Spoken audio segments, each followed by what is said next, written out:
புதுக்கோட்டையில் நேற்று ஒரு இளைஞர் நாயினால் பாதிப்படைந்து இறந்திருக்கிறாரு. ஒரு 4 நாளைக்கு முன்னாடி எஸ்எஃப்எஸ் ஸ்கூல் அருகே இப்போ டிவிஎஸ்லேருந்து மேட்டுப்பட்டி போகிற சாலையில் உள்ள தனியார் பள்ளி அருகே அவர் விபத்துக்குள்ளாயிருக்கார்.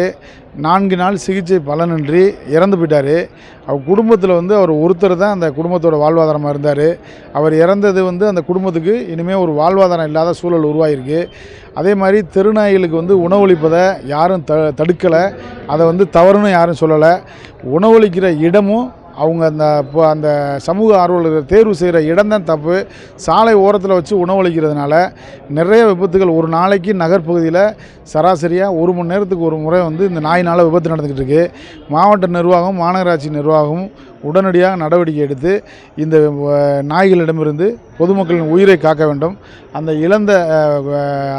இறந்த அந்த குடும்பத்தின் அந்த இளைஞரின் தாய்க்கு மாவட்ட நிர்வாகம் எதையாவது உதவி அளித்து அவங்களோட வாழ்வாதாரத்தை காக்க வேண்டும். ஏன்னா அவங்க குடும்பத்துக்கு இருந்த ஒரே பையன்தான், தந்தையும் இழந்துட்டார், அந்த பையனும் இறந்துட்டார். அதனால் அவங்க குடும்பத்துக்கு மாவட்ட நிர்வாகம் இழப்பீடு வழங்க வேண்டும் என்பது என்னோட கோரிக்கை. பிளே ஸ்டோர் மற்றும் ஆப் ஸ்டோரில் இருந்து பாலிமர் செயலியை QR கோடு மூலம் பதிவிறக்கம் செய்யுங்கள். செய்திகளை உடனுக்குடன் பெறுங்கள்.